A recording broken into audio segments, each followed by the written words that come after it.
Kegagalan itu boleh, tapi jangan sampai kita gagal yang sama terus-menerus. Nah, ini kalau gagal yang sama terus-menerus, berarti orang ini memang harus di shock terapi, Pak. Hmm. Jadi artinya kita boleh mentolerir kegagalan pertama, tapi kalau kamu mengulang-ulang terus kegagalan itu, ya berarti memang orang ini mungkin ada, ya mungkin mental block lah, mungkin ya, Hmm. mungkin dia ada segala macam yang menghalangi dia untuk nggak apa apa tidak berani untuk sukses, Pak. Ada yang seperti itu tuh ada. Jadi pada prinsipnya gini, eh, kalau saya lihat dari sisi apa konsultan ya. Kalau misalkan sekarang saya punya punya punya klien yang dia bilang gagal terus, maka tips dari saya yang paling gampang adalah ditulis, Pak, Apanya yang ditulis? Kegagalannya? kegagalanmu. Jadi kita hidup untuk apa? Uang itu untuk dinikmati, Pak, bukan kita hidup untuk uang. Ya ini nih keren keren Nah, keren. itu, Pak. Serius serius. Berat ini, lakukannya berat ini. Iya iya. Nah, kalau enggak kita jadi budaknya uang, Pak. Nah, Mas, Itu udah. Sekalinya kamu jadi budaknya uang, nggak bisa keluar, Pak. Nah, Kalau kamu sekarang tidak bahagia, sampai kapanpun kamu tidak bisa bahagia. Kenapa? Karena itu yang dilipat gandakan oleh waktu. hmm, Ya, jadi waktu itu akan melipat gandakan itu. Contoh, saya tidak pernah bahagia dengan uang saya sekarang. Saya miskin, Pak. Uang saya hmm, selalu kurang. Oke? Sampai kapanpun, biarpun duit kamu triliun, nggak bakal kamu merasakan cukup. Kamu akan selalu kurang terus. Kamu akan selalu miskin terus.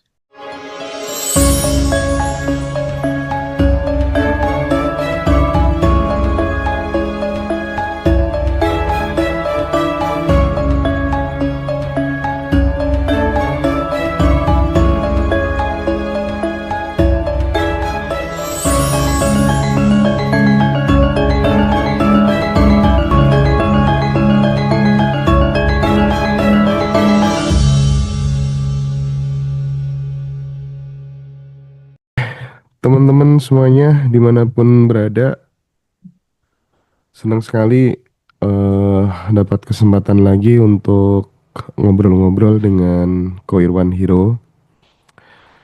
Eh, Kali ini kita ngobrol-ngobrol santai gitu ya. Santai, yes. eh Kadang kan gini ya Ko Irwan ya, aku pengen langsung to the point. Banyak orang itu dalam hidupnya itu mengalami, bisa dibilang tuh kegagalan gitu. Bisa dibilang itu jatuh gitu kan. Nah, kalau misalnya Ko Irwan sendiri gitu, apa sih peran kegagalan itu dalam membentuk versi diri yang terbaiknya seorang Irwan Hiro itu apa? Aku pengen mulainya dari sini dulu gitu. Oke. Ya, thank you Pak Hendra, thank you Ngaji Roso udah mengundang saya kembali di sini. Sama-sama kok. Eh, kita akan ngobrol-ngobrol santai-santai aja. Saya akan men-sharingkan apa yang saya ketahui. Silakan teman-teman saring sendiri. Ya, apa yang baik diambil, yang tidak baik ya lupakan aja. Sesimpel itu. Oke. Nah, sekarang kita bicara tentang apa peran dari kegagalan dalam hidup. Hmm, memang ini sesuatu yang sifatnya tuh paradoks, Pak. Kalau kita ngomong kegagalan. Karena pikiran kita tidak suka dengan kegagalan, ya kan? Tetapi dalam hidup kita perlu kegagalan. Sehingga ini seperti sesuatu yang tidak bertentangan. Dalam hidup kita perlu kegagalan, tapi kita nggak mau. Kita nggak suka dengan namanya gagal itu. Nggak. Padahal gimana ya? Apa mungkin sih Pak kita bisa mencapai sesuatu di dunia ini, pencapaian-pencapaian yang tertinggi, tanpa lewat kegagalan? Ya, contoh misalkan Ngaji Roso sendiri lah. Ya, untuk bisa menjadi podcaster spiritual nih, paling besar se-Indonesia, itu kan nggak mungkin dibentuk dalam waktu satu malam, Pak. Nggak mungkin. Dan itu pasti sudah mencapai ke titik ini. Saya yakin Pak Hendra sudah melewati berbagai macam tipe kegagalan, kejatuhan, dan segala macam.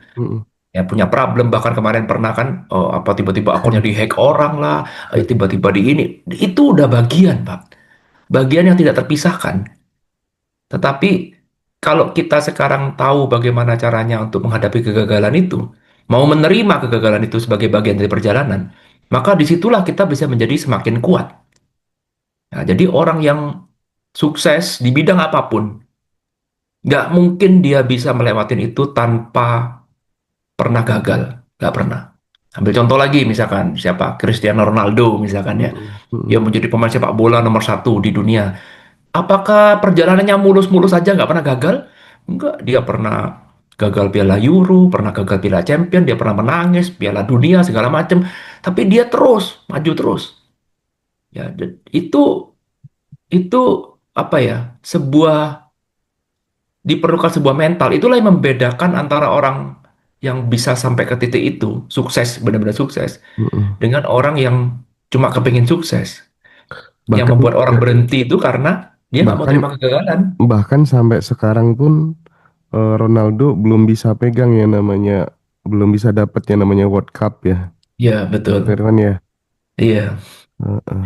Nah, itu. Tapi dia terus kan masih sekarang udah umur Heeh. 40 lebih, masih punya ambisi besar, masih terus bermain ya. Tapi meskipun pasti fisiknya udah nggak seperti 10 tahun yang lalu ya. Iya. Tapi yang harus kita kagumi semangatnya dia itu terus mengejar ya. Nah, bagi kita orang awam itu pelajarannya adalah kegagalan itu bagian dari perjalanan yang tidak terpisahkan.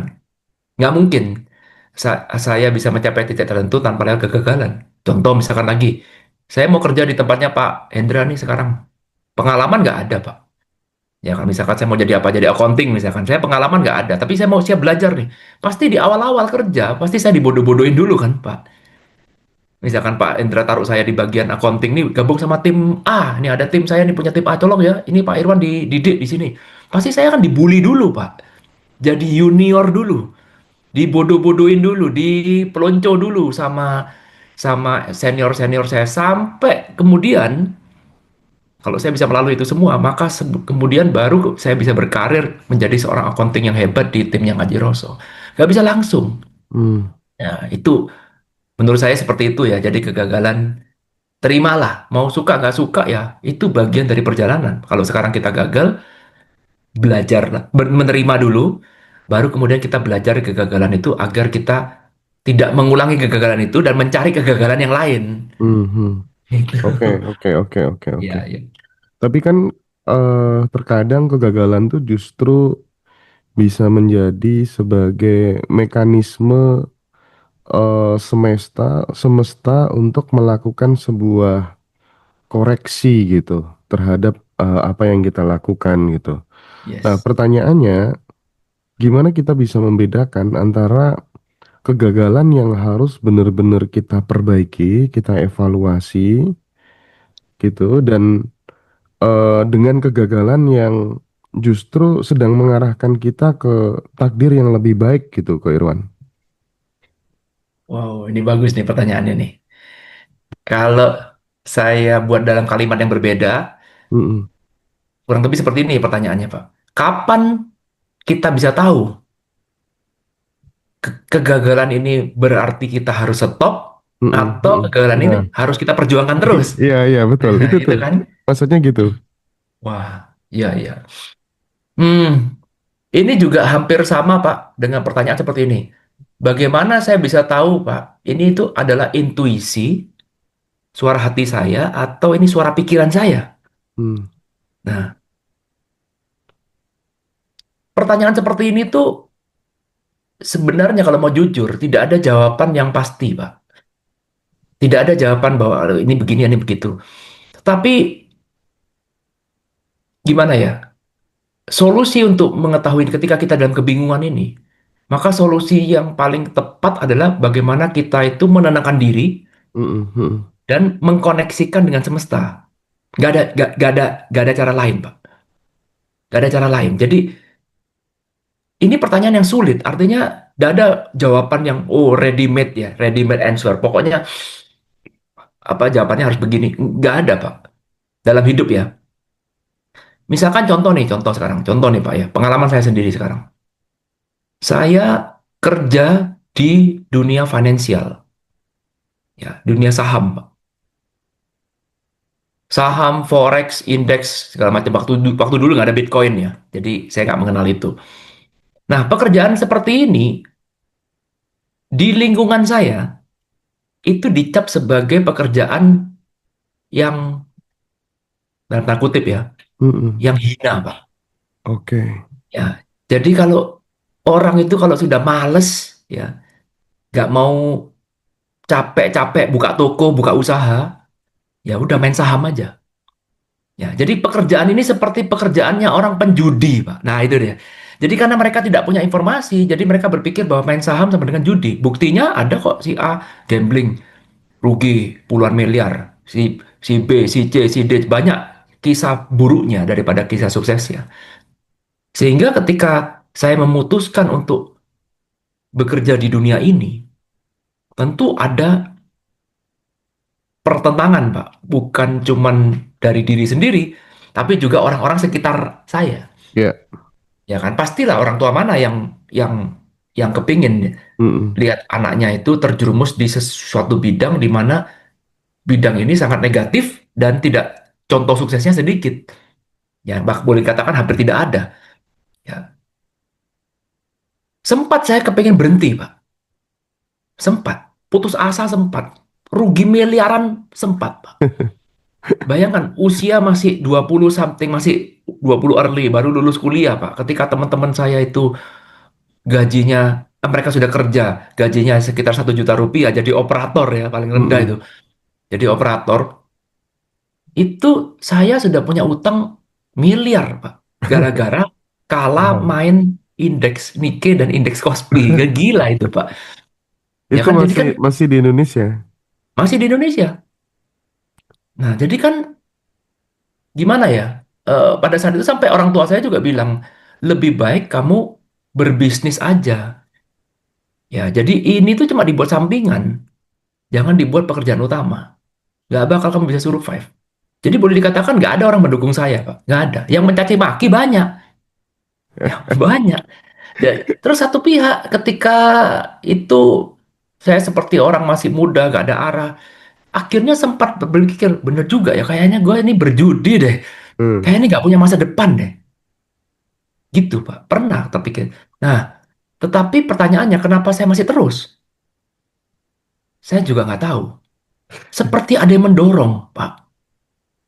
Jadi setiap kali kita sudah mulai down, down, down, down, tiba-tiba, ada harapan baru. Jatuh lagi. Ada harapan baru. Jatuh lagi. Jadi kalau ditanya kenapa saya nggak berhenti, teman-teman saya banyak yang berhenti. Hmm. Kapok-kapok udah banyak, Pak. Iya, iya. Jadi udah berhentilah, kapok lah, nggak main lagi lah. Nah, waktu itu cuma saya berpikir gini, kalau saya berhenti, gimana saya bisa mengembalikan yang ini? Iya, iya. Ya kan saya mau kerja berapa tahun nih untuk kembalikan ke gini? Nggak mungkin. Tapi ini persimpangan jalan nih. Saya masih muda. Kalau sekarang sekarang saya salah langkah, ya udah. Nah, baru mulai menikmati hasilnya ketika pindah ke Amerika, Pak. Hmm. Jadi bayangin saya kerja tahun 2001 di dunia finansial. Saya pindah Amerika tuh 2017. Berapa tahun, Pak, saya itu di tengah persimpangan yang nggak jelas seperti itu. Bertahun-tahun saya pikir ini saya selama ini buang waktu deh. Kayaknya saya salah. Sampailah kemudian saya pindah ke New York ini, sampai siapa yang tahu ya? Nggak ada yang tahu. Ternyata nasib membawa saya menuju ke sini. Oh, ternyata ini pekerjaan yang cukup bergengsi, Hmm. pekerjaan yang cukup cukup mulia dan tanda kutip ya. Ya mungkin orang lingkungan saya memang kurang informasi tentang dunia dan saham ini. Sampai Hmm. sekarang pun saya yakin di Indonesia masih banyak orang berpikir main saham itu adalah cara cepat, cara paling gampang untuk cari uang.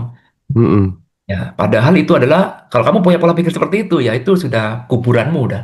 Kuburan. Ya pasti mau pakai kripto, pakai apa segala macam bisa. Nah, balik Tapi, lagi ke pertanyaan tadi, heeh. jadi jawabannya tuh nggak tahu Pak, tetapi seperti ada yang mendorong. Hmm. Hmm. Kenapa saya nggak berhenti ya? Kenapa saya nggak cari pekerjaan yang normal gitu? Jangan jadi seperti ini, nggak normal.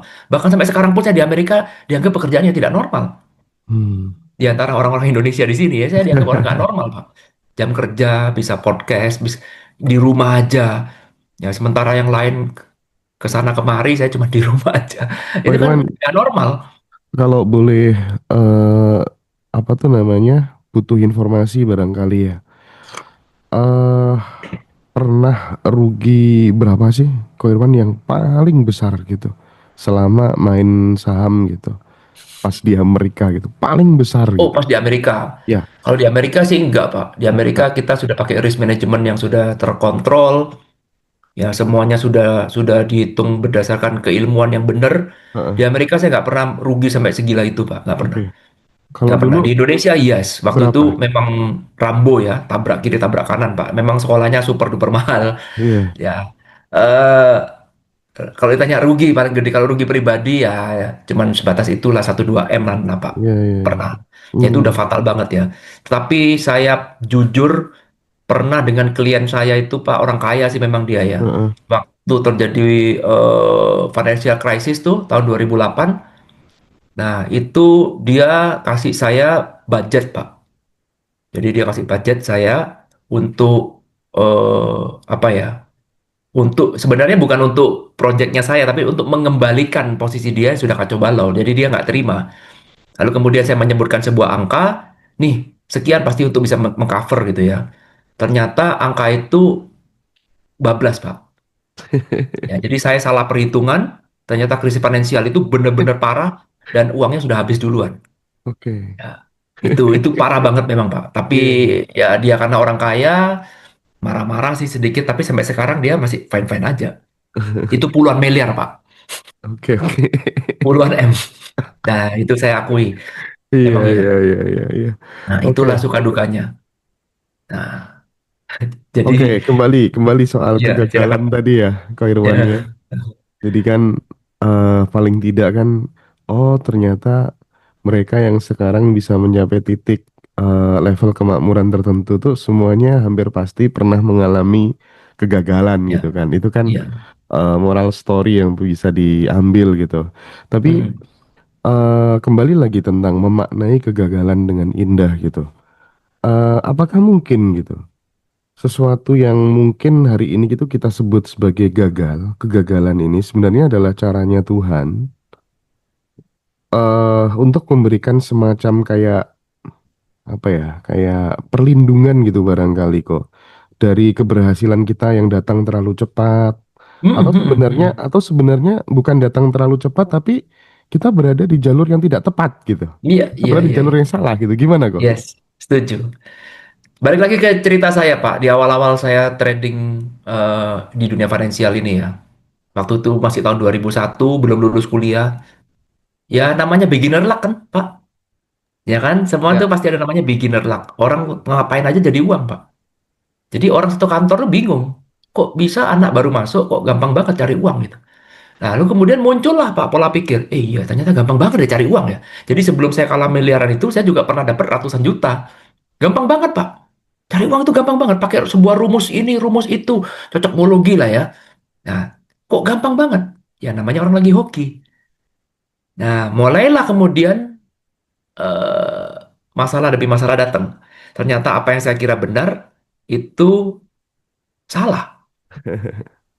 Dan, dan itu memang betul, itu cara semesta yang dipakai supaya untuk mengetahui dunia finansial sebenarnya, ya itu duniamu tuh salah. Pemikir kamu salah, ya kamu harus digagalkan. Nah, tetapi Pak, ketika saya menceritakan ini, setiap kali saya menceritakan ini di kelas saya berharap semoga anak-anak muda ini gak mengulangi kesalahan saya. Gak bisa, Pak. Belum tentu mereka mau mendengarkan. Belum tentu. Mereka pasti terus berpikir bahwa, enggak kok bisa, kok bisa, bisa. Nggak bisa. Nah, jadi kadang-kadang memang namanya kesalahan itu memang harus dialami. Hanya orang bijak, Pak, yang bisa belajar dari kesalahannya orang. Ya, itu orang yang bijak. Tapi kalau kamu tidak bisa mencapai level bijaksana itu, memang kamu harus mengalami. Nah, ini yang berat, Bapak. Terutama Kan ke, kan ada orang mengatakan katanya pengalaman adalah guru yang terbaik gitu ya. yes, Jadi kita iya, cukup belajar dari pengalaman hidup orang lain aja. Kita nggak perlu ngalami sendiri. Harusnya kan iya, begitu. Itu kita iya, bisa bijak kalau bisa begitu ya. iya, Cuman itu bijak, Pak. iya permasalahannya kan nggak semua orang harus bisa begitu. Betul, Harus ngalami sendiri betul, gitu ya kok ya. betul, betul. Itu ideal. Saya dulu, Pak, idealis sekali ya, Pak. Maksudnya kan gini. Semua murid saya itu kan ikut kelas saya kan mahal kelasnya. Mm, mm, Tentu kan saya mau memberikan semuanya nih pengalaman termasuk pengalaman saya. Janganlah kamu jangan melakukan itu, jangan melakukan itu. Tetapi mereka bilang enggak kok, ada kok yang bisa melakukan ini, ada yang bisa. Saya bilang jangan percaya sosial media. Karena sosial media itu semua orang sukses. Mana ada orang gagal bikin sosial media? Nggak laku. Semua orang sukses. Jangan karena dia beli Ferrari, beli apa segala macam, terus kemudian kamu bilang dia kaya raya. Itu benar cuma benar. pencitraan. Jangan percaya sosial media, karena orang yang benar-benar kaya nggak akan pamer-pamer di sosial media. Coba lihat, misalkan siapa orang Indonesia nih yang kaya nih, misalkan seperti bosnya Indofood misalkan. Ada dia pamer-pamer di sosmed, pamer-pamer punya Ferrari lah, pamer-pamer rumahnya dia, nggak mungkin, Pak. Nggak mungkin. Terus orang orang kaya dimanapun lah, orang benar-benar real rich ya, orang benar-benar kaya. Nggak ada yang pamer-pamer, Pak. Contoh seperti di Amerika, misalnya Bill Gates, misalnya. Pernah dia bikin open house, yuk lihat rumah saya. Yuk lihat pabriknya Microsoft, yuk lihat nih, ini kekayaan saya nih. Nggak mungkin, Pak. Dia pasti akan diam. Betul. Dia nggak kepingin orang itu tahu berapa kekayaannya dia. Eh. Nah, orang yang keluar-keluar itu biasanya orang yang butuh atensi. Iya iya iya. Ya, karena itu dia mungkin jualan sesuatu, dia butuh atensi. Jadi sesuatu hal yang tidak laku, sekalipun akan jadi laku kalau kamu pakai pencitraan. Nah, saya udah bilang begitu, tapi orang apa namanya peserta saya pasti bilang enggak, ya. Sampai satu titik, akhirnya saya bilang, memang kamu harus mengalami, nggak bisa. Kamu harus mengalami, ya memang. Makanya kan dibilang main saham itu sekolahnya mahal, ya. Bukan karena oh, saya bisa belajar sama guru ini. Belum tentu kamu mau dengar dengan guru itu. Sama juga dengan saya. Persis. Sama. Jadi waktu saya dulu belajar sama guru yang benar, ya saya bilang, wah, kayak gini kapan kayanya? Lama kayanya. Saya mau kaya dengan cepat. Ada caranya. Ya. Susah, Pak. Seperti itu. Sehingga siklus selalu berulang karena memang kita butuh dosis kegagalan. Karena itu kata kuncinya begini. Gagal itu boleh. Tetapi kalau bisa, kegagalan kamu itu dijaga. Jadi setiap, kalau dalam dunia finansial ya, jadi setiap kali kita mau coba sesuatu harus punya jatah. Contoh nih, contoh. Pak Hendra kepengen tahu dunia kripto. Oke. Wah, yang lain kaya semua nih. Tetangga-tetangga pada kaya semua main kripto misalnya. Hmm. Main koin micin. Boleh nggak ikutan? Boleh nggak? Kepengen kok. Uang-uang saya kok. Bisa begini. Kalau nggak dicoba mana mana mana gua tahu. Iya, Ya kan? Ya you don't udah try, coba you aja. don't know. Nah, tips dari saya adalah batasin, Pak. Hmm. Boleh nggak nyoba kripto? Boleh. Batasin, Pak. Batasin. Jadi semakin kita tuh tertarik karena kita mau get rich quick, ya kita mau kaya dengan cepat, seolah seperti kita menemukan rahasia mencari uang gitu. Wah ini rumus rahasia, indikator rahasia. Mau nyoba boleh nggak? Boleh. Tapi batasin, Pak. Jadi misalkan sekarang, oke, saya cuma punya duit 20 juta misalkan. Ya udah, 20 juta kalau saya kalah ya nggak mungkin miskin juga kan? Ya. Ya coba aja, cuma buat rokok nyoba. Hmm. Nyoba dengan jumlah uang kecil. Nah, supaya bisa nyoba dengan jumlah uang kecil, buang jauh-jauh pemikiran get rich quick. Jangan. Jangan kepingin kaya dengan cepat. Jangan kepingin kaya satu malam. Nggak ada. Orang yang kaya semalam pasti hancurnya juga satu malam. Kita mau kaya dengan bertahap. Nyoba boleh nggak? Nyoba 20 juta aja.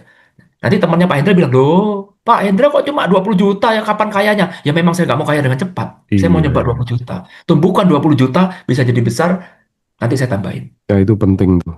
Nah, itu. Kaya kaya dengan cepat itu nggak bagus. Itu yang penting tuh. Yang mungkin harus dikasih underline. Ya, Oke. tapi orang masih kena juga kan Pak di situ kan? Oh iya bener bener bener. Tapi memang godaan tuh luar biasa sih. Betul. Kalau kita nggak ada kemampuan untuk melimitasinya ya, ya udah Yes, selesai gitu. Nah, betul. tapi aku tuh berulang kali gitu ya, mentransformasikan beberapa pengalaman hidup gitu kok. Tapi terkadang mental juga kepada temen yang hidupnya tuh terlalu dipenuhi ambisi gitu. Jadi dia dulu orang susah, terus kemudian mau naik level dan dia sangat ambisi, ambisi, ambisi terus Hmm. saja. Pokoknya tuh ngejar terus. Nah, karena aku pernah berada di titik situ, aku kasih advice kan ke dia bahwa udahlah kalau kamu ngejar terus gitu ya, Hmm. ambisius Hmm. terus, suatu saat mesti Hmm. akan jatuh. Akhirnya Hmm. malah malah hubunganku sama dia jadi kurang kurang oke Hmm. gitu ya. Nah, Hmm. itu tuh eh gimana? Gimana menurut menurut Ko Irwan? Ya itu Pak, beratnya. Kadang-kadang kita tuh harus mengizinkan orang yang dekat dengan kita untuk gagal, Pak. Jadi kita pun juga tidak boleh terlalu punya ambisi untuk menghentikan ambisinya dia. Nggak bisa, Pak. Contoh nih misalkan Pak Hendra sekarang sudah belajar spiritual, udah banyak belajar dari berbagai macam aliran, Hmm. udah tahu bahwa ambisi dengan dosis yang berlebihan, ya itu malah akan punya dampak negatif pada hidup kita. Ya itu Bukan kan berarti nggak yang boleh ambisi ya. yang Ko Irwan juga selalu ajarkan di kelas The Law of Hmm. Becoming kan gitu. Terlalu Iya, ngejar persis. terus kan pasti akan jatuh. Yes. Ya. Tapi ambisi tetap perlu, Pak. Bukan berarti nggak perlu kan? Cuman Mm-mm. dosisnya. Kalau Betul. dosisnya berlebihan, itu pasti akan membawa dampak negatif. Kita yang belajar spiritual tahu lah, semua pola itu tahu. Nah, tetapi sekarang bagaimana kalau kita lihat teman kita, ternyata sekarang belum ngerti ilmu ini, tapi dia mau berambisi terus kejar, mungkin habis ikut kelas motivasi, wah Heeh. ambisinya kebablasan misal. Oh iya iya iya iya iya efek itu. Maka tugas kita nomor satu adalah memberikan tahu. Kita memberitahu nih, ambisi berlebihan tuh nggak boleh loh, karena begini begini begini nih. Ya, pasti nggak didengerin. Ya udah, tugas kita udah selesai, Pak. Jadi kalau kita sudah menyampaikan sesuatu, maka pilihannya ada dua. Bisa jadi dia berjodoh dengan ilmu itu, atau dia belum berjodoh. Hmm, hmm. Nah, kalau dia sudah berjodoh dengan ilmu itu, maka dia, oh ya benar juga ya, saya mau dengerin omongan Pak Hendra nih. Thank you Pak Hendra. Mulai sekarang saya jaga. Itu berarti, oh, udah berjodoh dengan ilmu ini. Tapi ada juga orang yang belum berjodoh, dia bilang, nggak bisa kamu, mana mungkin begini, hidup kayak kamu, gini kapan kayanya? Saya mau kaya, kaya, kaya, kaya, kaya, kaya. Tiap hari harus massive action, action, action, action, boom, boom, boom, boom, semangat, semangat, semangat. Ya udah Pak, kita sudah memberitahu, tugas kita adalah mengizinkan dia untuk gagal. Mengizinkan. Memang nggak ada cara lain. Mungkin memang dia harus melalui itu. Iya iya iya. Ya, nanti pada suatu saat dia akan menyadarin, benar juga ya, yang diomongkan Pak Hendra kemarin ya. 3 tahun lalu ya, 4 tahun lalu lah gitu. Dan ketika ketika dia sudah down, lalu kemudian ketemu lagi Pak Hendra, kita tetap support Pak. Itulah gunanya seorang teman. Bukan tuh kan, gua udah ngomong kan, rasain lu, gak dengerin omongan gua. Jangan. Tapi kita tetap support dia, nggak apa-apa. Oke. Kegagalan itu diperlukan. Kegagalan itu diperlukan. Mari maju Hmm. lagi kita support tetap. Iya. Itu. Oke, paham paham. Nah, itu kan kalau konteksnya ketika kemudian seseorang melakukan kesalahan tertentu, terus kemudian tadinya dia berhasil, terus tiba-tiba jatuh atau gagal. Nah, kemudian ada evaluasi kan. Nah, tapi kalau misalnya konteksnya adalah eh orang itu setiap melakukan apa-apa gagal terus, gagal terus, gagal terus. Itu tuh itu tuh gimana kita memaknai atau misalnya kita ada teman yang seperti itu, kadang kan kita ingin membantu ya. Ada salah satu guru spiritual yang pernah kasih pesan ke saya gini, kunci transformasi hidup itu ada tiga, Mas Hendra. Yang Hmm, pertama adalah senantiasa kita tidak pernah lepas dari yang namanya bersyukur gitu ya, hmm, sadar hmm, nafas syukur gitu ya. hmm, Terus kemudian hadir di sini saat ini, dan yang hmm, ketiga adalah menjaga vibrasi kita untuk berada di zona power gitu. Nah, hmm. terkait dengan konteks kegagalan yang kayak tadi itu Ko Irwan, bagaimana apa tuh namanya? Ko Irwan melihat realitas teman-teman yang sudah usaha ini gagal, ini gagal, ini gagal tuh gimana kok? Oh, kalau gini, kegagalan itu boleh, tapi jangan sampai kita gagal yang sama terus-menerus. Nah, ini, kalau gagal yang sama terus-menerus, berarti orang ini memang harus di shock terapi, Pak. Hmm. Jadi artinya kita boleh mentolerir kegagalan pertama, tapi kalau kamu mengulang-ulang terus kegagalan itu, ya berarti memang orang ini mungkin ada, ya mungkin mental block lah, mungkin ya, Hmm. mungkin dia ada segala macam yang menghalangi dia untuk nggak apa apa tidak berani untuk sukses, Pak. Ada yang seperti itu tuh ada. Jadi pada prinsipnya gini, eh, kalau saya lihat dari sisi apa konsultan ya. Kalau misalkan sekarang saya punya punya punya klien yang dia bilang gagal terus, maka tips dari saya yang paling gampang adalah ditulis, Pak. Apanya yang ditulis? Kegagalannya? Kegagalanmu. Oke. Ya, jadi misalkan, oke, saya buka buka toko nih, buka toko ternyata bangkrut misalkan, karena uangnya dicuri sama pegawai saya, misalkan ya contoh ya. Maka tulis, oke nggak apa-apa, kamu bangkrut nilainya berapa juga nggak apa-apa. Ya sebagai konsultan nggak memperkarakan itu. Kenapa kamu bangkrut kah? Kamu bangkrut berapa? Nggak masalah, it's fine, nggak masalah, it's okay. Orang gagal tuh biasa, manusiawi. Tapi Mm, coba ditulis. Oke, tulis. Kenapa kamu gagal? Pelajaran apa yang bisa kamu ambil dari kegagalan ini? Oh, lain kali saya harus buat sistem lebih bagus lagi. Lain kali harus saya sortir, memilih pegawai harus lebih bagus lagi. Oh, lain kali harus begini, gini, gini, gini. Tapi paling tidak kita sudah punya tahu. Nomor satu adalah reasonnya kenapa saya gagal. Ya, alasannya kenapa. Nomor dua adalah apa nih ke depan yang harus saya perbaiki. Oke, lalu kemudian dibuka toko lagi. Gagal lagi. Nggak apa-apa. Sekarang saya tanya, mana catatan kamu? Ayo kita buat lagi. Apa alasannya kamu gagal? Yang lebih baik bagaimana? Nah, nanti kita punya dua catatan, Pak. Nah, lihat dari toko kamu yang pertama, apakah kamu sudah menjalankan yang yang kedua apa sarannya supaya nggak terjadi lagi? Apakah kamu sudah jalankan ini ke toko di toko yang kedua? Kan begitu. Oh, ternyata enggak. Oh iya saya. Oh iya. Dengan dicatat, Pak, kita jadi punya data, punya informasi. Kebanyakan orang tidak pernah mencatat. Padahal kegagalan itu adalah guru paling baik. Kalau mm. kita selalu mencatat kegagalan kita, itulah sebenarnya seminar paling hebat dalam Oke, hidup kita. oke, Jadi kalau kita nyatet nih, gagal tuh boleh, jangan menyalahkan diri, wajar. Tapi kita nyatet. Dan kita punya catatan kenapa saya gagal lagi, kita comparison, kita bandingkan lagi. Nggak mungkin orang itu gagal berulang kali, Pak. Yang membuat orang gagal berulang kali karena dia, lagi-lagi, dia cuma diingat-ingat. Mm. Dan biasanya nih, Pak ya, ya kalau dia tidak punya konsultan, biasanya orang banyak terseret ke dramanya. Ya, dia menyalahkan diri sendiri, penyesalan, marah, kecewa, itu dibawa terus. Sehingga seolah-olah itu cuma lebih penting daripada kenapa kamu gagal. Mm, mm, mm, Ya, mm. sehingga orang susah bangkit atau ketika buka toko lagi itu kebawa lagi. Begitu dia buka toko, jangan-jangan nanti gue bangkrut lagi. Jangan-jangan gini. Jadi kenapa dia bisa punya keseret arus ke dramanya? Karena nggak punya catatan. Nggak ada, dia nggak pernah nulis. Mm, mm, Dan itu mm. sebenarnya nulis itu gampang, bukan bukan kita harus pakai berbagai macam metode A, B, C. Tulis aja sederhana. Seolah-olah nih, tolong ini kamu dirimu yang sekarang ceritakan supaya nanti dirimu di masa depan bisa tahu apa yang terjadi pada sekarang. Seperti nulis buku harian. Mm, Ya, jadi lain kali kita gagal lagi, kita bisa baca. Oh iya, kok saya ngulangi kesalahannya sama terus-menerus. Ada mm, catatannya. mm. Pikiran kita memorinya dikit, Pak. Lupa. Lupa. Oh, dulu ternyata pernah begini. Lupa saya. Tapi kalau ditulis, saya nggak mungkin lupa karena saya bisa baca ulang.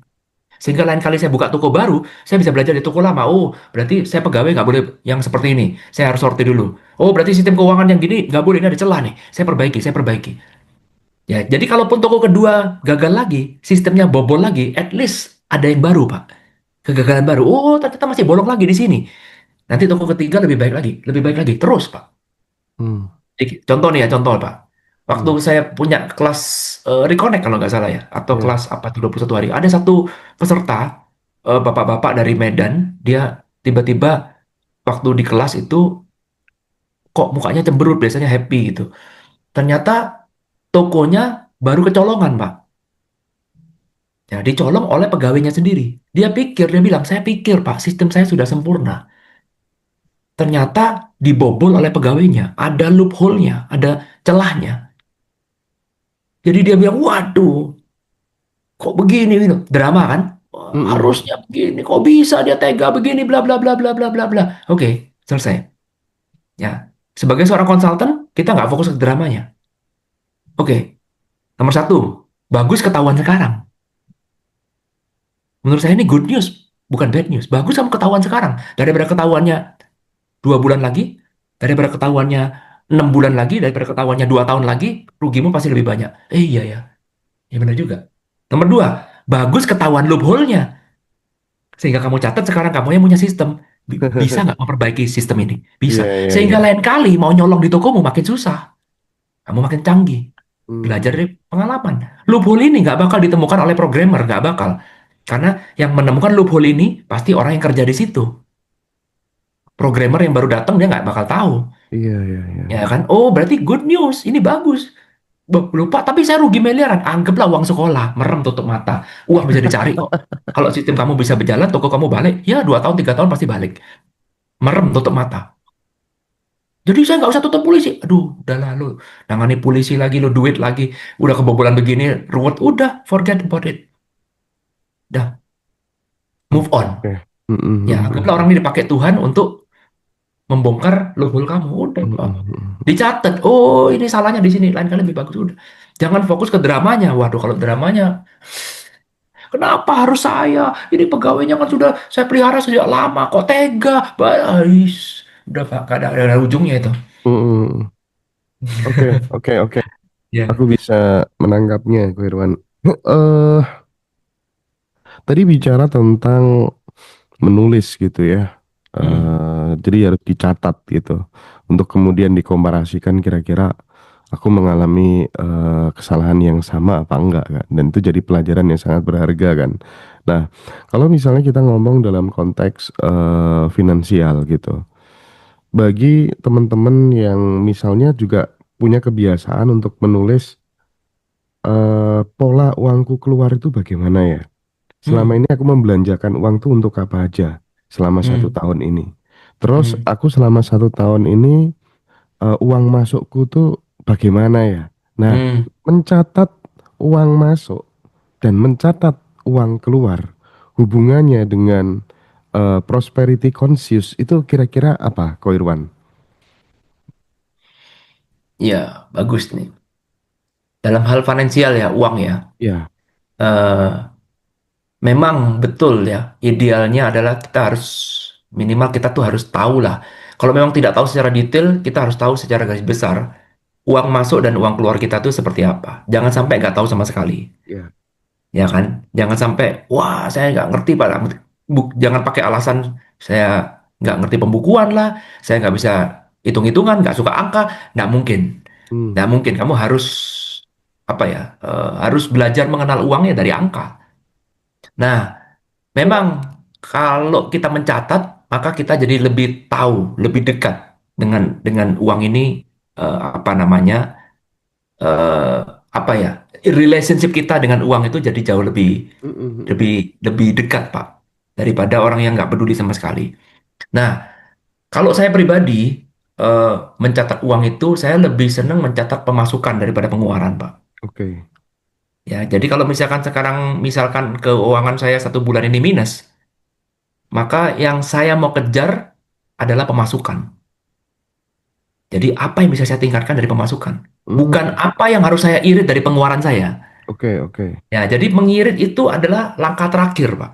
Mm, Karena kalau kita cuma pakai berpikirnya begini, saya cuma mau ngirit. Jadi sektor pengeluaran kita kejar terus nih, Pak. Oke. Maka itu tidak membuat otak kreatif kita itu akan bekerja dengan maksimal. munculnya malah scarcity mindset, bukan abundant mindset ya. Yes, itu dia. Bagus banget itu. Mm, Ya, itu, Pak. Nah, kebanyakan orang kan begitu. Apa namanya, dia lihat saya sudah mencatat nih Pak, pemasukan saya berapa, pengeluaran saya berapa, sudah detail, sudah begitu. Suatu saat minus, ya cara paling gampang adalah mengekang pengeluaran, karena mengekang pengeluaran nggak pakai otak Pak. mm. Jadi gini, sayang sekali kalau kita menggunakan otak kreatif kita hanya untuk mengekang pengeluaran. Oke, oke. Sayang, itu bisa memang betul. Pengeluaran nanti kita nggak usah masuk tol, nanti kita nggak usah bayar parkir, muter sana, muter sini, kita ambil gratisan di sini, gratisan. Itu bisa dipakai kreativitasnya. Sayang, sayang, karena itu receh. Iya, iya. Pengeluaran yang bisa kamu irit itu cuma receh. Tetapi kalau kamu pakai otak itu untuk fokus ke abundance, betul, ke ke penghasilan, maka kita bisa mencari income yang jauh lebih kreatif lagi, sumber income ya. Yuk, saya mau kerja ini ya. Saya mau telepon Pak Hendra. Mungkin saya ngarang buku aja dengan Pak Hendra gimana. Yuk, tentang ini, saya tak konsultasi dengan A, dengan B, dengan C. Nah, dipakai ke situ dengan tujuan meningkatkan income karena saya lagi negatif nih bulan ini. Fokusnya ke tingkatkan income. Ya, jadi ini harus saya sampaikan karena seringkali orang bilang, oh, saya sudah punya pengeluaran pencatat pemasukan dan pengeluaran. Sudah saya punya catatan detail, bagus. Ketika minus, apa yang kamu lakukan? Oh ya, saya fokus paling gampang, pengeluaran akan saya ikat pinggang. Mari kita pengiritan gila-gilaan. Wah, bukan berarti salah ya. Bukan berarti Mhm. salah. Itu boleh dilakukan setelah kamu fokus pada income-nya. Fokuskan energi di mana atensimu mengalir, disitulah energi kamu Energi berada. akan besar ya. Yes, kamu Mhm. fokus pada taruh atensi kamu pada bagaimana cara mencari income, maka akan tumbuh berbagai macam cara untuk mencari Nah, income. ini kok, aku pengen masuknya ke sini kok. Jadi, Mm, aku dulu tuh sering meluangkan waktu, Ko Irwan. mm, Misalnya, selama 1 tahun, aku punya penghasilan 500 juta, misalnya ya. mm, mm, Gimana supaya tahun depan itu ini bisa jadi 1 miliar? mm, mm, Maka mm, saya akan memaksa diri saya, Ko Irwan, mm, untuk oke, ini aku udah punya channel 10. Gimana supaya channel ini bisa jadi 20? Oh, oke, mm, ini mm, butuh iklan. Aku paksa kok melakukan mm, inward looking gitu. Jadi mm, 1 sampai 10, sudah 10 kok. Sudah 10 mm, stagnan kan? mm, Aku paksa mm, lagi. Gimana 10 biar bisa menjadi 20 gitu kan? Karena aku mm, sadar bahwa manusia itu adalah makhluk atau entitas yang tidak terbatas gitu. Kita punya mm, potensi yang sangat luar biasa gitu. mm, mm, Cuman yang jadi permasalahannya, mungkin nanti dikomentarin dulu, cara itu sudah bener apa belum untuk apa tuh namanya meningkatkan apa tuh namanya pendapatan lewat atensi tadi. Yang mm, kedua, gimana supaya teknik seperti ini jatuhnya itu tidak pada greedy gitu. Yang kemudian karena kita terlalu over ya, eh, dosisnya terlalu banyak, timbulnya kita jatuh. Itu gimana Ko Irwan? Iya, oke oke, bagus nih pertanyaan ini. Eh, yang pertama betul Pak. Jadi yang pertama itu Pak Hendra fokus sekarang pada pemasukan, bukan mengencangkan ikat pinggang, bukan. Jadi bukan terus, oh ini supaya kita kejar target dengan cara, yuk kita hemat gila-gilaan. Mulai Hmm. sekarang kantor gak usah pakai AC. Kalau bisa listriknya ganti pakai lilin, misalkan. Nah itu itu cara yang salah. Iya, Ya. iya, iya. Ya, tapi caranya Pak Hendra udah bener, fokusnya udah bener nih. Tambah ke arah income. Bagaimana cara kita menambah income? Libatkan Pak semua anak buahnya. Jadi anak buahnya dari tim marketing, tim tim Betul, kreatifnya segala macam. Ayo betul. kita satukan visi, satukan atensi. Bagaimana meningkatkan income di perusahaan kita? Iya, iya. Ya, satu. Nah, kemudian namanya income itu kan Pak, jangan batasin Pak. Hmm. Nah ini dia. Memang ini agak tricky ya, tapi kadang-kadang kita itu ya cuma maunya ini ya ini, Pak. Iya. Ya tadi seperti seperti tadi yang Pak Indra bilang, oh saya mau punya channel. Ya channelnya 10, saya paksa jadi 12. Boleh nggak? Ya boleh. Coba Pak sesekali main channel yang berbeda. Mm-mm, bener, Ya bener, kan, bener. misalkan sekarang Heeh. channel tentang perjodohan, oh belum pernah ada nih. Kita survei dulu, kita lihat dulu SEO-nya dan segala macam. Oh, tinggi, demand-nya besar. Yuk kita main perjodohan. Jangan spiritual, tapi kita mulai expand Hmm. ke perjodohan. Ya, ya, Ya oke. mulai expand lagi ke finansial mungkin, Hmm, mulai hmm. expand lagi kemana. Jadi kita makin broad Pak, Oke. makin broad. Nah, saya dalam hal ini salut pada Deddy Corbuzier. Hmm, Ya, itu kan lihat ya Pak, close the door-nya dia itu kan sekarang Dokter Indrawan yang ikut dia, betul. apa namanya, siapa nama yang ekonomi itu, Heeh, yang heeh, jago heeh, ekonomi, itu ya ikut dia juga. Siapa heeh. ikut dia. Jadi kan kayak itu strategi marketing yang brilian banget Pak. Jadi seperti Dedi menggandakan dirinya sendiri dan dia terus-menerus memberikan value. Ya, Nggak ya, ya. semuanya hiburan, enggak. Ya, komedi ada, stand up komedi ada, yang serius bener Dokter Indrawan tuh saya ngefan banget. Ada, Pak.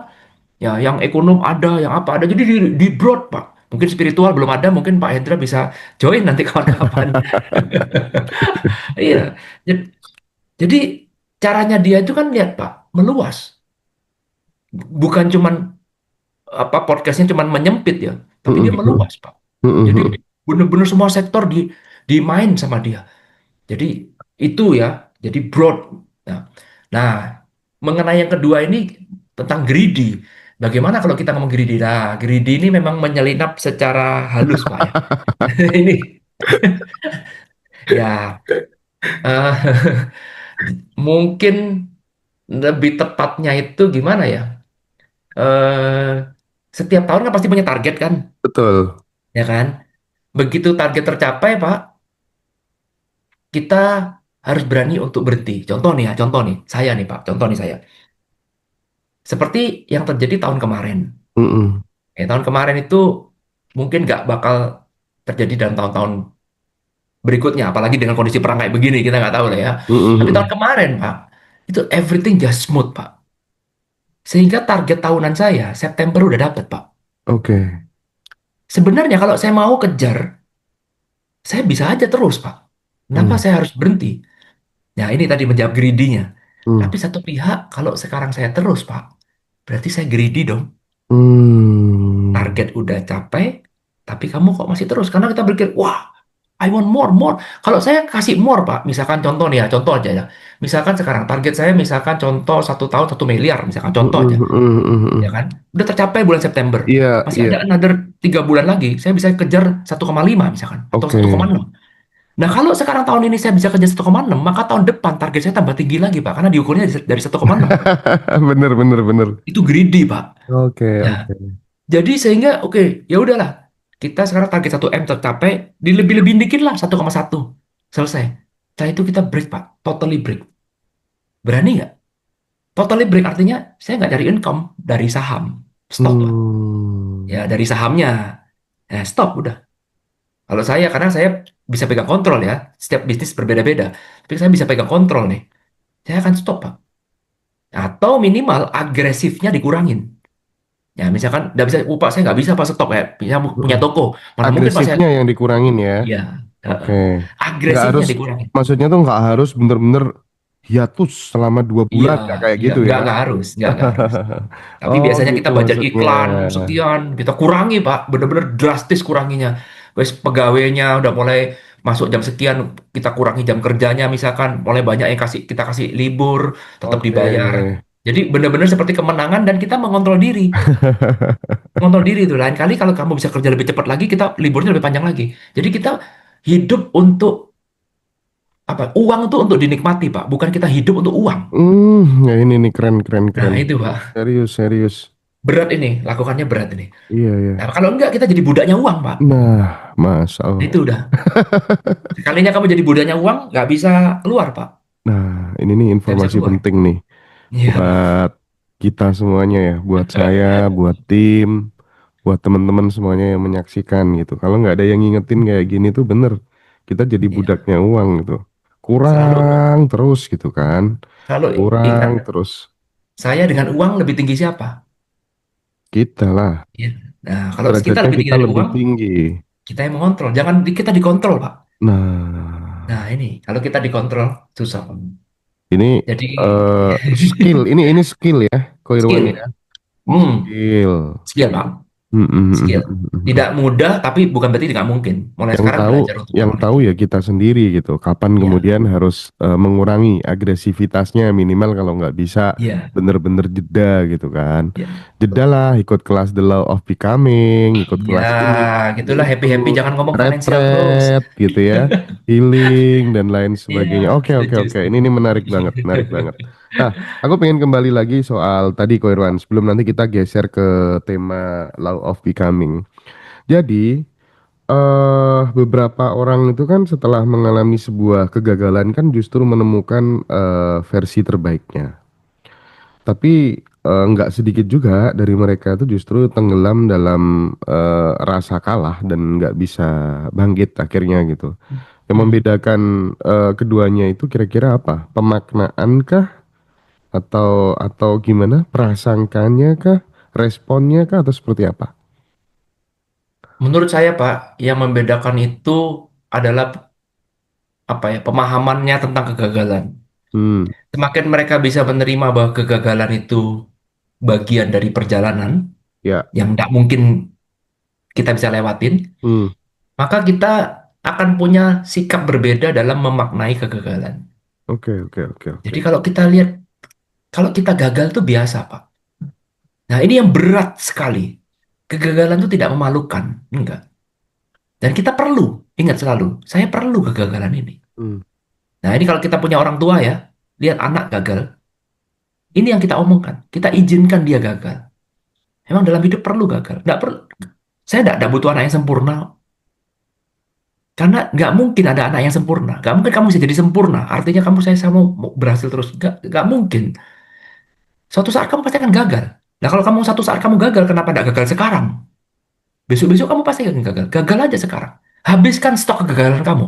Namanya sukses itu adalah ketika stok gagal kamu sudah habis. Hmm. Maka yang tersisa cuma sukses. Pastikan kamu sukses dari menjalani banyak kegagalan. Jangan pernah kamu sukses tanpa kegagalan. Contoh, saya sekarang menjabat jadi CEO di perusahaan, Pak. Karena bapak saya CEO. Nah, saya nggak punya skill jadi CEO, Pak. Nggak punya pengalaman jadi CEO. Hawa-hawa aja. Ya tiba-tiba saya jadi CEO. Ya, karena bapak saya. Ya. Karena KKN dengan bapak saya. Maka siap-siap kamu pasti akan dihujat. Itu bukan keberhasilan. Karena kamu tidak punya stok kegagalan yang cukup. Kegagalan itulah yang sebenarnya membentuk karakter kita kan. Sehingga kamu dilayakkan menuju di posisi itu. Hmm. Jadi kalau sekarang saya di perusahaan itu jadi CEO, secara instan, nggak punya stok kegagalan, pasti saya akan dibully di apa ya, orang bawaan saya nggak ada yang percaya dengan saya. Hmm. Karena kamu tidak pantas menuju situ. Berbeda dengan Pak Hendra. Pak Hendra yang merintis dari bawah, melewati berbagai macam kegagalan di bawahnya. Dia punya stok kegagalan yang sudah cukup. Ketika Pak Hendra dipilih jadi CEO, maka dia pantas dan layak memang berada di dalam posisi CEO itu. Nah, semuanya perlu waktu kan? Perlu banyak Hmm. kegagalan. Hmm. Hmm. Apa bedanya saya dengan Pak Hendra? Beda di stok kegagalannya, Pak. Hmm. Jadi, Hmm. bagi saya, sukses itu adalah ketika stok gagal kamu habis. Jadi, kalau kamu sekarang gagal satu, lumayan lah. Paling tidak stok kamu habis satu. Nyicil lah. Nyicil kegagalan. Karena Hmm. kalau gagal kamu sudah habis stoknya, yang tersisa ya tinggal sukses. Nggak ada lagi. Ini persis sama seperti nasib baik dan nasib buruk. Sama, Pak. Persis sama. Jadi, kalau kita sekarang mengalami nasib buruk, ya anggaplah nyicil. Karena kalau nasib buruk jatahmu, karena semua ada jatah. Nasib baik ada jatahnya. Nasib buruk ada jatahnya. Kalau jatah kamu sudah habis, ya habis. Bayangkan kalau sekarang jatah nasib buruk saya habis. Yang tersisa ya nasib baik, Pak. Ya Hmm. mau gimana lagi? Sehingga, apa ya, ketika kita sedang mengalami nasib buruk, kita sedang mengalami kegagalan, ini ada bagian dari perjalanan. Dan anggaplah ini adalah jatah saya. Memang saya harus gagal. Memang saya harus mengalami nasib buruk. Karena begitu jatah saya sudah habis, yang tersisa ya tinggal sukses dan nasib baik. Hmm. Otomatis. Jadi ketika teman-teman yang masih muda di sini ya, perbanyaklah stok kegagalanmu. Perbanyak.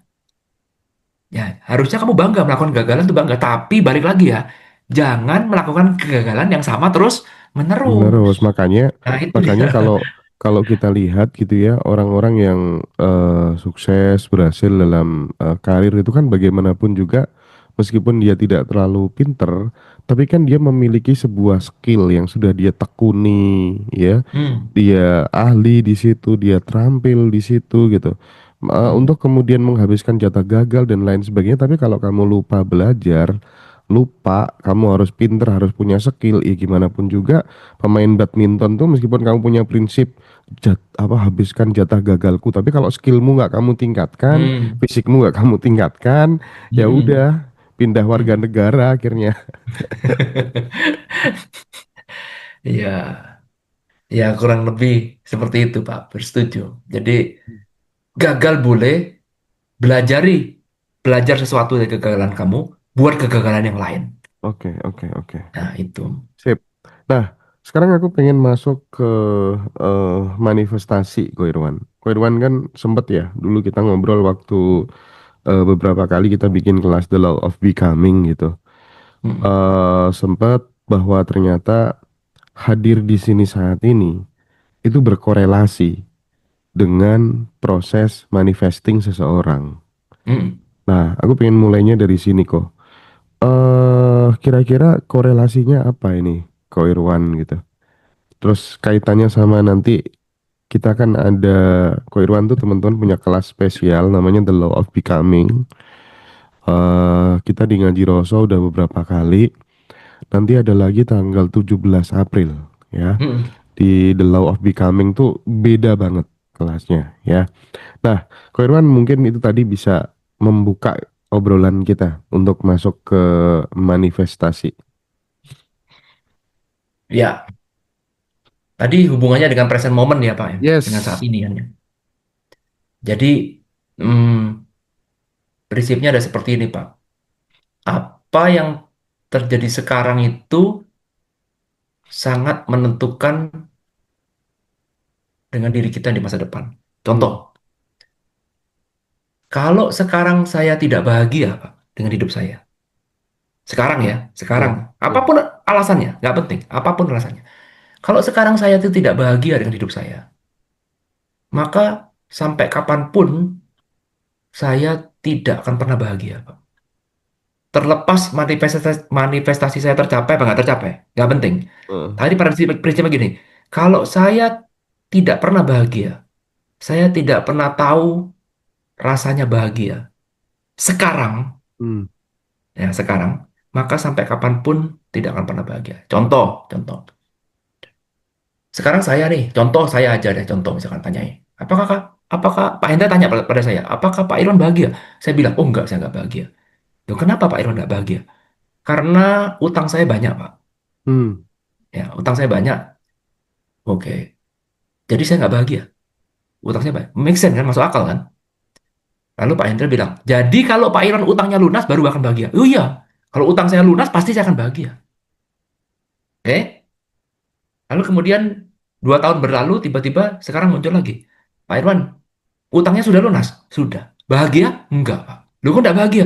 Rumah saya, ya utang saya lunas, Pak. Tapi rumah saya jelek, Pak. Apartemen saya cuma studio.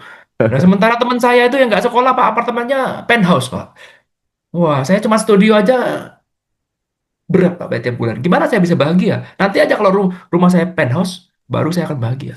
3 tahun kemudian, 4 tahun kemudian, ketemu lagi. Pak Iwan tinggal di mana sekarang? Di penthouse. Bahagia? Enggak, Pak. Loh kok bisa? Karena teman saya itu, Pak, wah dia beli apartemen di Dubai lebih mahal lagi. Hmm. Hmm. Saya coba beli di Jakarta aja muntah darah. Kalau saya nanti punya apartemen di Dubai, saya baru akan bahagia. Begitu seterusnya, Pak. Semuanya bermula dari mana? Dari tadi, di awal. Pak Irwan bahagia nggak sekarang? Enggak. Kenapa? Karena utangnya banyak. Ya, balik lagi. Karenanya nggak penting. Dicoret aja. Karena bisa apa aja. Tapi prinsipnya kamu nggak bahagia, kan? Artinya, saya tidak pernah mengajarkan tubuh saya tentang bagaimana caranya bahagia. Saya tidak pernah mengajarkan itu. Bahasa bahagia itu nggak ngerti tubuh saya, Pak. Nggak ngerti. Karena selalu, tiap kali saya mau bahagia, selalu ada skenario. Hmm. Jangan Selalu bahagia dulu, ditentukan nanti oleh ya. faktor eksternal gitu ya, kok ya. Ya, nanti ya, kalau, nanti ya, Ada kalau. syaratnya lah ya. Ya, Butuh syarat untuk bahagia. yes. Sehingga saya tidak pernah bahagia. Nggak ngerti, Pak. Tubuh saya itu, kita ngomong bahagia tuh kayak apa? Ibaratnya tangan saya bisa ngomong, bos, kita nih ngomong bahagia, bahagia tuh, ya apa? Kita nggak pernah merasa bahagia. Kapan kita bahagia? Kamu ngomong bahagia kapan? Oh ya nanti kalau utang saya lunas. Begitu utangnya lunas, tubuhnya tanya lagi, mana bos bahagia tuh gimana? Oh ya nanti kalau kita punya apartemen. Mm-mm. Jadi kita selalu seperti mengajarkan sebuah pola, Pak. Bahwa bahagia kita itu harus bersyarat. Kita nggak mengerti caranya bahagia tanpa syarat bagaimana, nggak bisa. Padahal, kalau kita itu melakukan afirmasi, misalkan, ya kan, atau kita manifestasi juga sama. Itu ada sebuah penggandaan dari kondisi kita sekarang. Jadi kalau sekarang aja, dengan kondisi sekarang, apapun kondisi kita sekarang, saya sebutkan apapun ya, dengan plus minusnya, apapun. Kalau kamu sekarang tidak bahagia, sampai kapanpun kamu tidak bisa bahagia. Kenapa? Karena itu yang dilipat gandakan oleh waktu. Hmm. Ya, jadi waktu itu akan melipat gandakan itu. Contoh, saya tidak pernah bahagia dengan uang saya sekarang. Saya miskin, Pak. Uang saya Hmm. selalu kurang. Oke? Sampai kapanpun, biarpun duit kamu triliun, nggak bakal kamu merasakan cukup. Kamu akan selalu kurang terus. Kamu akan selalu miskin terus. Nggak percaya? Lihat aja pegawai pemerintah. Duitnya, dia korupsi apa karena nggak bisa makan gitu. Kan ya enggak. Karena memang sejak awal masuk, dia sudah dikendalikan oleh kekurangan. Oke, oke, oke, oke. Ya, begitu. Jadi, present moment itulah sebenarnya kondisi kita sekarang ini yang mau kita gandakan. Jadi kalau kita sedang dalam kondisi relax, ya nanti kita ngomong law of becoming kan, itu memang kita memainkan di zona energi, kita harus masuk ke sana dalam kondisi relax. Ketika kita sedang dalam kondisi relax, kita bisa merenungkan sebuah pertanyaan, rasa apa yang mau saya gandakan di masa depan? Mari saya mainkan sekarang. Oke, berarti berarti kalau misalnya ada teman-teman yang dia itu belum bisa merasakan sebuah kebahagiaan disebabkan karena hutangnya banyak, rumahnya jelek, atau Hmm, kemudian karena pasangannya pergi gitu dan lain hmm, sebagainya, itu semuanya hmm. bisa diatasi lewat present moment, lewat law of becoming tadi. Ya, Setelah kita betul. masuk dalam kondisi relax tadi. Ya, Oke, oke, oke. ya. Ya kondisi relax. Jadi pada intinya adalah itu tadi. Kita harus punya satu waktu untuk merenungkan rasa apa yang mau saya gandakan di masa depan. Oke. Nah, jadi kalau misalkan sekarang saya patah hati, apakah rasa ini yang mau saya gandakan? Oh, bukan ya. Lalu apa? Cari, Pak, dieksplor terus. Ini bukan jawaban rasa apa enggak, kita eksplor terus. Apakah rasa ini yang mau kamu gandakan? Saya lagi kekurangan duit sekarang. Saya lagi butuh uang berat. Apakah ini yang mau kamu gandakan di masa depan? Hmm, hmm, hmm, hmm, hmm. Gitu. Hmm, hmm, hmm, hmm, hmm. Digali terus Oke, sampai kita nanti menemukan nanti formula. teman-teman benar-benar akan diajari untuk caranya mengakses end product gitu ya. End productnya Yes. apa? Ya. Nah, termasuk kan aku tuh ada ya banyak riset gitu akhir-akhir ini yang berseliweran di media sosial bahwa berpuluh-puluh 20 tahun berapa melakukan riset, banyak profesor melakukan riset, semakin kamu bersedekah, semakin kamu punya potensi untuk menjadi kaya. Itu kan Hmm. sebenarnya bersedekah itu kan juga kaitannya sama Hmm. present moment gitu. Jadi nggak usah Hmm. nunggu kamu kaya dulu, tapi kamu bener-bener sudah mengakses rasa tajirnya itu kamu hadirkan sekarang, tapi bukan hanya sekedar menghadirkan, langsung lewat tindakan gitu. Actionnya itu emang bener-bener Yes. action orang yang Hmm. eh abandon mindset Hmm. gitu. Nah, Hmm. ini nih Hmm. nanti diajarkan juga dan apa Ya. pentingnya itu kok untuk membangun level kemakmuran kita kok. Rumusnya adalah hanya orang berlimpah yang bisa memberi, Pak. Udah itulah, itu rumus rumus matinya. Hanya orang berlimpah yang bisa Ah, memberi. seru seru seru seru. Dah, itu aja. Jadi kalau sekarang saya aja kekurangan. Bagaimana saya bisa kasih ke Pak Hendra? Kita Iya. lagi naik gunung nih, Pak. Ya, naik gunung. Semua orang pegang minumnya sendiri-sendiri. Heeh. Ya. Nah, sekarang minum saya tinggal dikit. Pak Hendra udah habis bilang, gua minta, ya jangan ini minum saya, lu ambil dikit aja ya. Karena saya berkekurangan, Pak. Kan berbeda dengan kalau saya punya sumber air. Saya punya keran air. Pak Hendra bilang, Pak, boleh nggak saya minta air? Lo ya ambil aja. Berapa banyak? Yo ambilin semua. Yuk. Keran itu buka gratis air. Gak ada suruh bayar. Ambil aja. Ketika kita berlimpah, Pak, maka tidak ada action lain kecuali memberi. Sharing. Gak ada. Nah, Hmm. kenapa kita diajarkan untuk bersedekah? Karena dengan sedekah itu, kita itu sebenarnya menggandakan rasa berlimpah kita. Sekali lagi ya, ada rumusnya. Jangan ngawur ya. Jangan kita bilang sedekah 90%. No, no, no, no, no, no. Sedekah maksimum cuma 10%. Ingat itu selalu. Oke, ada rumusnya, jangan ngawur. Tapi pada prinsipnya, kita memberi, Pak. Mm-mm. Dan setiap bulan kita memberi. Kita memberi itu, nggak setiap bulan, bebas ya. Tiap bulan, tiap minggu, whatever, bebas.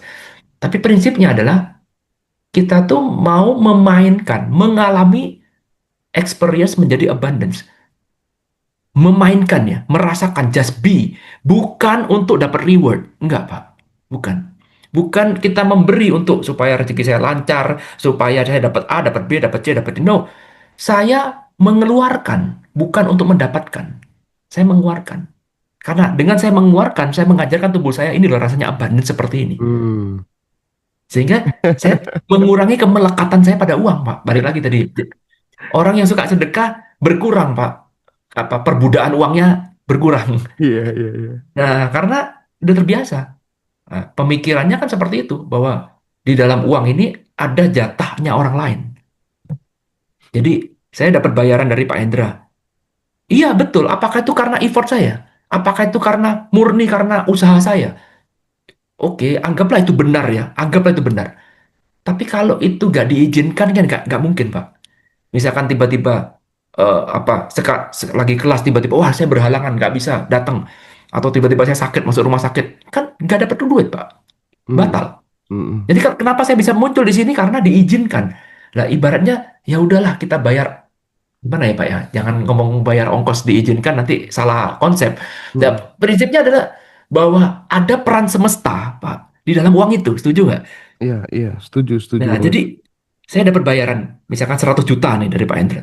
Di antara 100 juta ini ada jatahnya semesta, karena semesta juga terlibat. Kalau dia tidak Mm, mengizinkan kan tidak terjadi. Nah, apa sih yang semesta mau? Apakah semesta, ayo kasih kasih gua uangnya? Enggak kan? Semesta maunya apa? Ya kamu harus disebarkan, bantulah orang lain, jadilah perpanjangan tangan saya mm, melalui menjadi berkah, menjadi perwakilan semesta lewat uang itu. Jadi semesta tuh punya saham di situ, ya kalau kita ngomong ya. Karena tanpa izin dia, saya nggak mungkin bisa dapatkan ini. Ya mungkin. Jangan jangan terlalu apa ya, kita terlalu arogan, nggak bisa, ini uangnya kan uang saya, kan kerja keras saya, orang saya yang seminar, saya yang belajar, saya pantas mendapat ini. Nggak juga, Pak. Nah, kita jadi mengatakan bahwa oh, loh, sebagian dari uang ini adalah jatahnya semesta, dan semesta nggak butuh uang. Semesta butuhnya apa? Tolong sharingkan ke sesamamu. Jadilah perpanjangan tangan saya. Jadilah mm, asisten saya yang membantu. Siapa tahu ini adalah jawaban dari doa mereka, Pak. Ketika mungkin mereka sekarang sedang nggak bisa makan, misalkan, tiba-tiba, nih saya kasih uang, with no reason. Itu saya memberi bukan karena kamu pantas mendapatkan, enggak. Demikian juga, saya menerima dari semesta bukan karena saya pantas mendapatkan. Apakah saya pantas mendapatkan itu? Belum tentu, bisa iya, bisa enggak. Tapi mm, semesta ngasih aja kan, lewat Pak Hendra, kan ngasih mm, aja. Jadi sama juga ketika saya menyalurkan itu, saya nggak pernah berpikir apakah orang ini pantas saya beri apa enggak. Enggak. Saya oke. memberi karena memang kamu ingin saya beri. Udah, bukan karena kamu pantas menerima uang saya, enggak. Mm, Karena saya sendiri pun juga belum tentu pantas menerima dari semesta. Ya, jadi itu kita harus sadar diri ya. Maksudnya itu jadikan sebuah sebuah apa ya? Sebuah pedoman, Pak. Iya, iya, Dan iya, iya, iya, boleh iya. percaya nggak percaya, problem finansial seruat apapun sembuh.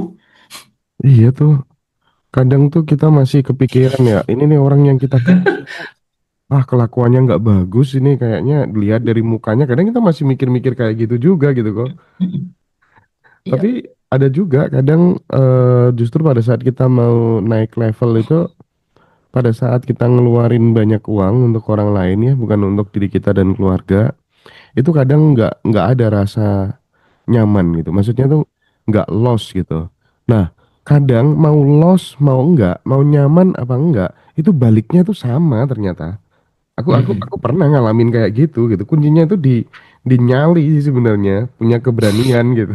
Tapi tapi gimana kalau versinya Koirwan gimana tuh? Pada saat kemudian kita abandon itu memang harus bener-bener perasaan nyaman atau terkadang perlu juga nyali untuk dipaksa dikit gitu. Paksa dikit gitu gimana tuh? eh Kalau level dipaksa itu, Pak, adalah ketika di awal-awal dilakukan. Oke. Ya, jadi misalkan kondisi finansial sedang susah, oh saya aja kekurangan, Pak, gimana mau ngasih orang lain? Nah, gitu. Itu biasanya di awal-awal. Ya, itu di awal melakukan. Tapi begitu udah jalan, begitu udah abundance, problemnya beda lagi. Ya, ini uangnya mau saya kasih, ini sebenarnya saya nih feel good apa nggak feel good nih, ngasih ke orang ini, gitu. Ya, kalau saya sih, balik lagi semua orang personal, Pak, bebas. Tapi sebisa mungkin kalau bisa feel good, ya feel good. Kalau kamu sudah ada merasakan feel good memberi ke orang itu, ya ganti ke orang lain. Oke. Sesimpel itu. Dan kita boleh kok, Pak, menolak, Pak. Iya. Ya, kadang-kadang kita berpikir gini, jangan terlalu ideal bahwa, oh, setiap kali ada teman kesulitan uang harus kita bantu. Setiap kali ada saudara kesulitan harus kita bantu.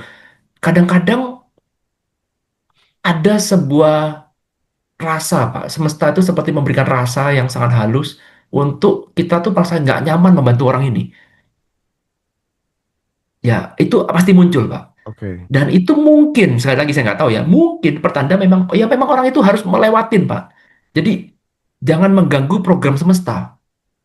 Contoh misalkan sekarang Pak Irwan lagi susah nih. Oke, Pak Hendra bantu. Tiap hari saya, Pak Hendra, Pak, kasih saya duit Pak. Ini kemarin anak saya baru masuk rumah sakit Pak. Ini nggak ada uang. Oh iya iya iya bantu Pak Hendra teman baik. Nih gua transfer dulu 200 juta ya. Bulan depan gitu lagi. Pak waduh Pak nggak bisa uang Pak nggak bisa bayar nih Pak. Oh iya nyo 200 juta amal. Wah, nyo. Lama-lama kesel kan Pak Hendra. Mm, mm, mm. Ada rasa kesel. Ini orang ini kok minta duit sama saya terus. Nah ketika rasa itu mulai muncul Pak. Berarti mungkin pertanda. Bisa jadi mungkin semesta ini punya program memang namanya Irwan ini harus mengalami kesulitan finansial. Jadi semestanya memberikan kode ke Pak Hendra, lu jangan ikut campur. Jangan ikut campur. Hmm. Cari orang lain, Pak. Ya sesekali bilang menolak, boleh. Aduh, sorry Pak Irwan ya. Saya bulan ini nggak bisa. Karena A, B, C, D, F, G. Mungkin Pak Irwan bantuan teman yang lain. Sorry Pak, bener. Kalau saya bisa, pasti saya bantu. Meskipun Pak Hendra punya. Iya, iya. Tapi ada seperti sebuah rasa seperti, duh kayaknya gue nggak feel good deh. Ya ini memang subtle ya. Suatu hal yang sangat yang subtle. Dan kalau kalau kita belajar spiritual itu seperti kita minta guidance. Apakah benar saya membantu orang ini ataukah saya lebih baik nggak say no. Jadi Iya. namanya belajar spiritual nggak mesti selalu say yes ya. Nggak, bukan selalu Betul, apa-apa betul. yes, yes, yes, yes. Nggak. Sometimes kita harus berani say no, Pak. Dan kalau kita say no, kadang-kadang no-nya kita tuh justru malah berguna bagi dia. Nah, banyak kejadian kayak gitu. Bahkan justru pada saat kita memaki-maki orang yang hutang terus justru malah Nah, menjadi momentum titik balik dia bisa mm-mm. berdaya gitu. Ya, gitu, Pak. Ya, pasti ada suara, Pak, nanti. Mm-mm. Semesta itu seperti merespon, Pak. Sudah, ini kok kayak I'm not feel good ya. Kasih orang ini kok kayak kesel deh gue ya. Iya, iya, iya, iya. Nah, itu ya gimana ya? Kalau saya sih mungkin itu sebuah indikator ya lebih baik kita ganti orang, Pak. Tapi Mm. tidak mengurangi bahwa setiap periode tertentu kita harus mengeluarkan sedekah kan. Oke, oke. Gitu. Itu teman-teman nanti teknisnya ini kan ilmu kebijaksanaan kuno nanti akan di breakdown di Law of Becoming juga. Jadi selain itu, ini nih ilmu praktek teman-teman sebenarnya. Nanti Ko Irwan akan mengelaborasi manifestasi berbasis 3D dan 5D itu, 5D, yes. itu akan di breakdown secara utuh di sana. Dan aku tuh sebenarnya pengen share ya ke teman-teman semuanya. Kapan hari itu aku sebenarnya udah ditawarin sama Ko Irwan, diajak Zoom bahas saham gitu. Bukan karena aku nggak pengen kaya ya, tapi aku tuh pengen mari kita maju bersama-sama di Ngaji Roso gitu. Sehingga malam hari ini aku pengen lobby Ko Irwan juga sih. Aku pengen kelas Law of Becoming tuh menjadi kelas yang beda gitu. Sedikit atau prosentase ada nyinggung soal saham gitu. Harapan saya nanti adalah keilmuan Ko Irwan ya 20% atau berapa atau lewat Q&A tentang saham itu kita masukkan di situ biar teman-teman Hmm. tuh kayak apa ya, aku bener-bener karena di Ngaji Roso belum pernah ada sama sekali edukasi tentang saham gitu. Nah, aku pengen ini include. Ini aku nggak janjian sama Ko Irwan teman-teman, inisiatif pribadi Hmm. aja. Kan karena aku merasa bukan hanya aku yang butuh Ko Irwan, teman-temanku semuanya pada butuh gitu. Nah, bagi praktisi ini eman sekali kalau kemudian nggak kita bagi ke teman-teman Ngaji Roso biar pada ya bermanfaat lah buat banyak temen ya Ko Irwan ya, mudah-mudahan bersedia ya, entah itu ada Ya, sharingnya lah ya tentang saham gitu ya Ko ya, biar kita wawasannya oke. tambah di Ngaji Roso ya. Oke, oke, Oke. seru-seru. Oke deh, alhamdulillah. Oke, seneng sekali aku. Jadi ini Ya, aku ya. sebenarnya udah lama pengen pengen apa pengen sampaikan ini gitu. Kapan hari itu, oke, oke Mas Indra, kita Zoom sendiri teman. Aduh, aku belum bisa kapan hari. Ah, sekarang teman-teman bisa nantilah ya. Tanggal 17 April teman-teman dapat bonus ya, 11 April. sharing Ya. tentang saham gitu.